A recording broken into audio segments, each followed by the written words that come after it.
Hey, you want to know what it takes to close deals over the phone amid a global pandemic? Well, my guest, host of the Flip Talk No BS podcast, is going to let you peek behind the curtain today. He's a returning guest here at Epic Real Estate Investing. He's a fan favorite. And of course, I'm talking about Mr. Fix and Flip himself, the real Don Costa. But before we begin, click the subscribe button and ring the notification bell because I post cool stuff like this each and every week and you don't want to miss it. Let's go. So please help me welcome back to the show, Mr. Flip Talk himself, Mr. Don Costa. Don, welcome back to Epic Real Estate Investing. How you doing, man? I'm glad to be here. Yeah, no, I'm glad to have you back. I've been interviewing people that are actively investing in real estate. I've been trying to stay away from all the coaches and the theorists and the idealists and stuff like that, and just get down to brass tacks and talk about, what's going on right now. There's a lot of uncertainty. I think people are, after 8 months or so, 9 months here in quarantine, everyone is starving for some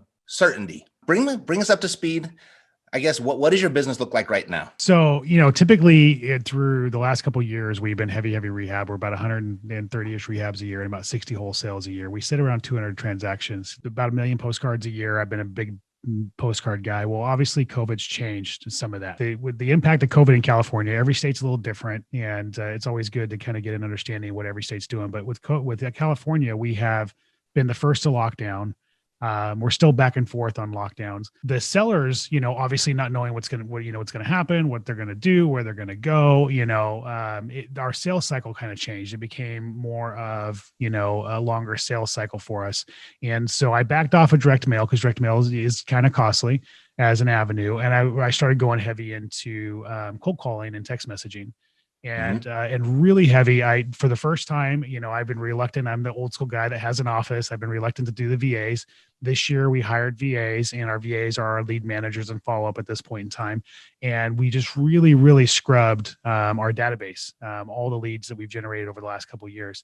And where we're finding most of our deals right now are basically the follow-up first. Follow-up is number one, pulling stuff that's been in our system, a year or two or so. I'm still sending probably between 30 and 40,000 pieces a month, but compared to the 100 to 150,000 pieces a month, it's significantly different. Great. So if you've trimmed way back from the 150 that you're doing, and now you're just doing 30 to 40, what's the difference in that mailing list? Getting more precise in the data, list stacking and, looking for pain points. We were a big shotgun. We take like an equity list, non-owner occupied and mail that out, owner occupied and mail that out. Now we're just getting more precise. We're not just taking a shotgun approach. We're getting kind of laser focused and saying, okay, we want people in these certain zip codes that obviously have equity in their property, or likely to have equity in their property, but have a certain pain point layered in. Maybe it's a default or a tax lien or a divorce or a bankruptcy. And so now we're tackling stuff that has, 2 or 3 or 4 pain points versus just shotgunning it out everywhere. Got it. This is a huge operation. How many people do you have working for you? So right now I'm a lot similar. I was about 16 people. So right now we have 3 VAs and we have 1, 2, 3, 4, 5 people in the office. So we're 8 now. So we're about half of what we were originally. Originally I had 5 people on the phones, and I had, multiple acquisitions people on top of that, and then office admin as well. Yeah, we can go so many different directions with this. It's like when you're running a business, you can generate so much income, right? They talk about going deep or going wide. You take a market and you can generate X amount of dollars in that market. And then the only other way to make money is to start to increase your profitability by trimming your expenses. And that's getting more precise in your marketing, tracking your marketing better, really refining your team, and like keeping the A players and trimming the fat. And so when COVID hit, basically we went through a whole exercise of trimming all the fat in our organization and just really trying to streamline our profitability in our organization and maximize that. Are people going out on appointments, or are you closing everything over the phone? Everything's over the phone right now. We do, we do an appointment every once in a while if the seller is local and they really insist on it, but we're 99.99% on the phone. So generally if a seller calls in, I'd say it's a cold call or they call in, obviously the first contact is fact finding, generating the information needed for our acquisitions team to kind of make a decision on the property and have a valid conversation with the seller. There's some rapport building there, and then an appointment set for our acquisition team member. We set appointments just like you would going out on it. If it's super hot, we'll do a warm handoff if that's possible, but 9 times out of 10, an appointment set. Our acquisitions person will call back on the appointment time, continue the rapport building, dig into the fact finding a little bit more, and kind of get to the bottom line of what the seller's need is and how we can solve their problem. If a deal can be closed right there initially, obviously we encourage them to do it, but the sales cycle is a little longer. Whereas when you go on an appointment, you kind of feel like you can't leave without the contract. We may call you back 2 or 3 or 4 times over a period of that day, or even a couple of days before we actually end up with the contract. Super. All right. So if you, let's imagine that you eventually reach this deal with the seller. What's your preferred method for getting the actual signature on the contract? DocuSign. We like DocuSign. So you got to control the process. Right. I wanted to lay that in there. Like, you can't just send a contract into a black hole because things happen. They get busy. They get cold feet. Yep. You have to control that process in order for it to work. Yeah. It's almost like a call to action. You have to hold their hand through the entire action and tell them exactly what to do, or else they just get lost and sidetracked. And 100%. Right? Yes. Super. Thanks for sharing that. I appreciate that, because I think that was really helpful. And I think a lot of people found that helpful as well. All right. So let's go to cold calling and texting. You're finding most of your deals just through your old data, right? Through old data. Mm-hmm. And I've been hearing that frequently. People are just kind of going through their old data. The fortune is in the follow-up is actually true. 100%. And I just want to add that sometimes it's not that the seller, something for the seller changed. Like right now with markets being as hot as they are, sometimes the ARVs are changing and now the deal works. And that's something I think people, overlook. They'll go through their notes and they go, oh, well, we couldn't offer the seller what they wanted last time, and they move on. And you should be recomping those properties, because we're finding a lot of times that the number works now and we're able to do it. All right. So that cold call, let's say, let's start with what that conversation might sound like if it was you're following up with an old lead. Yeah. So I don't do those. Really. Yeah, I don't do those, but typically they'll just call back. It depends on the list and how we're attacking it in our database, right? So they'll either call back and act like we're a new company, and they'll be like a clean cold call and just basically, hi, we just want to reach out and have a conversation with you about property XYZ and see if it's something you might be consider selling. And, if they say yes, great, they have the conversation. They say, no, is there anything else that, do you own any other properties you might be interested in selling, type of icebreaker. If they're calling somebody that's been in the system, that they're going to admit that, they're in the system, then they'll call them back and say, hey, this is so-and-so. And, we just want to follow up with you. We've had a conversation with you XYZ months ago, and we wanted to kind of see if you're still interested in possibly selling that property. So, very simple. I had a CEO come in for a while that's really tried to make us structured and corporate. And it, as you know, as well as I do, that doesn't work in this industry. The more you sound mom and pop, the more you sound approachable, the more you just sound like a genuine human being, the more success you're going to have in conversations. And we really try to push that in all of our approaches. I even push my team not to identify our company name on the phone calls at this point in time, and to make us sound less corporate and more approachable. So, yeah, I've been saying that and I've been saying this for several years now, but the new sales game is to have no game at all. 100%. Just be straight, right? It's the best way, and it just happens to be the most effective way these days. Perfect. All right. So we got the old leads, and so the text messaging. What is that? What's been the text message you've been sending out that has the best response? There isn't one that has the best response. The key with text messaging is alternating your messages, because if you do not, carriers will block you. And that's a whole game of cat and mouse. So alternating your messages or alternating the numbers? Alternating your numbers and alternating the messaging. So you don't want to have, you want to send the same message out just a handful of times before you change even the message part of it. And it's kind of a cat and mouse game of trying to figure out like what's not going to get blocked and what people are going to respond to, and that kind of thing. And I'll be upfront and honest with you. I have VAs doing that. I don't even know what they're sending, to be honest, if I'm being real with you.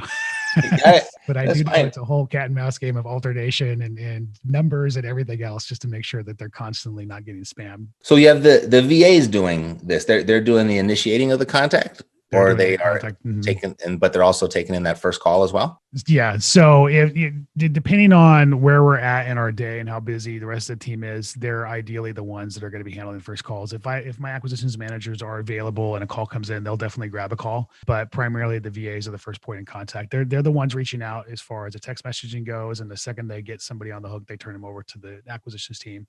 And the same thing with the phone calls, they'll turn them over to the acquisitions team. So it's the grunt work, right? You don't want to burn your acquisitions team out on, and you don't want to do it yourself. And that's really what we have them doing. What type of training and management do you have over the VAs? They are outside the U.S. I really, and then to just between me and you, I really struggled with doing, outside the U.S. VAs. I really thought it was going to, not help my business. I thought the accent and stuff like that were going to hinder our business. And the funny thing is, a lot of the people that, especially the men who are talking to these young women, are trying to flirt with them. So it hasn't hindered us in any way, shape, or form. There are a few people that are objective to having somebody call with an accent, but for the most part, it's been really, really good for us. So we have somebody on our team that I hired in 2018 as lead manager. That's now our sales manager, and she's the one that manages and trains the VAs, and she meets with them 3 times a week and listens to phone calls. We have a VA that's like right in the middle of her and the VAs. It's like just a real good systems and processes person that goes through and gives me daily KPIs and everything they're doing, and listens to all the recordings and flags anything that Letty needs to listen to. So you have to manage them. You have to listen to the phone calls. You have to give them feedback and coach them and teach them. There's no such thing in this business. I just don't believe there's set it and forget it, plug and play. You really have to, constantly, keep in the fundamentals. You have to keep teaching your team the fundamentals and reminding them of the fundamentals over and over again. A good friend of mine used the analogy blocking and tackling in football, and that's what they practice over and over and over again. And it seems so basic and simple, yet that's what they practice the most, and it's for a reason. What are you noticing right now that, say, is different than 4 or 5 months ago when we first entered into COVID? When we first entered into COVID, I went through the 2008 crash. I'm not going to rehash that. And I lost everything because I was just a tool. But so I'm super conservative in my business. I know my numbers, I know my team. And we went into COVID, I went into protection mode, let's shore up some capital, let's cut some expenses, and let's make sure we're smart about everything we do, prepare for the worst and hope for the best. And I really thought that things were going to crash quickly. And I'm just surprised at some of the real estate markets. They're on fire. I mean, even the market I'm in right now, Fresno here, I mean, stuff's just going for ridiculous numbers. We're wholesaling and wholetailing stuff and getting money that just blows my mind. And so that's something that's definitely different than a handful of months ago. And I don't know how sustainable it is. We have all kinds of factors that says it isn't sustainable, but while it's happening, I'm definitely going to capitalize on it and just keep my eye on the market and not take it for granted. And be ready for it to pivot or turn when it does. Anything that you've learned during this pandemic you've discovered a better way to do things that you'll probably keep even after the pandemic is gone? I was adverse to not having an office. I'm old school. I like being able to walk through my office and feel the energy. And I really fought the virtual side of this business. And the one thing that's changed for me is, my team locally for months was working from home, and then we've added the virtual component to it. And I'm looking around this 3,000 square foot office that's now half empty and realizing that I really don't need an office. And so I think that's going to change for us. I think that's where the impact is going to be largely in the real estate space, as commercial is really going to have their butts handed to them because a lot of people are thinking the same way. I fought it and now I'm embracing it. And so that's changing. On the marketing side of things, cold calling, we're going really, really hard in. We were always doing cold calling, but never to the level we are. So that's changing for us. And for me, like I said, I'm just trying not to take things for granted and just kind of watching real close on what's going to happen. I think that the biggest lesson for me here is kind of the same lesson I've learned all along, but it's just reinforced is, even when you think, stuff happens that just blows your mind, and you just got to be prepared. You got to run a real business. You can't take things for granted. You got to make sure that you are smart about your money and your numbers and all of that. And so it just reinforced all that. So what are you doing to prepare for the future, maybe immediate future and long-term future? Well, I've always been big on keeping capital reserves. I run my business. I'm one of the few people that I feel like I can run a rehab business and cash flow. I've learned how to structure my borrowing. I've learned how to structure, the way my expenses are in my organization, so that I actually can cash flow, even when I'm growing as a rehabber. But capital reserves have always been big to me. And so just shoring those down, making sure that I'm being smart and lean about my organization to prepare. I know something's coming. I think we all feel it. I don't know when. Like I said, my bet right now is commercial is probably going to be the largest opportunity out there. And I just want to be ready to take advantage of it. And so I'm just positioning and educating myself. I think that's a huge thing that, people think that when you get to a certain point, you don't educate yourself. I'm in as many masterminds as I can be in. Yeah. I'm talking to as many smart people as I can talk to, and just trying to make sure that I have as close to a crystal ball as I can possibly have, because regardless of what the market looks like right now, there are going to be huge opportunities unfolding here in the near future. And I want to be ready to take advantage of them. Right.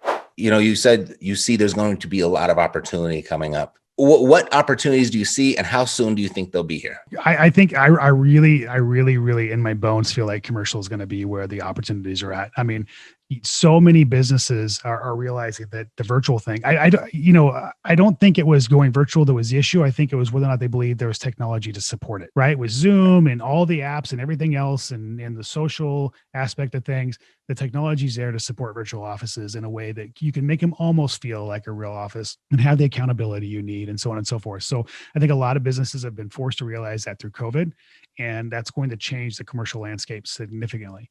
And I think over the next few months, we're going to start to see more of those opportunities unfold. Well, Don, it's been a pleasure. If someone wanted to get in touch with you outside of applying for the mastermind, beinThisRoom.com, by the way, if you want to go apply. And what would be the alternative way for them to get in touch with you?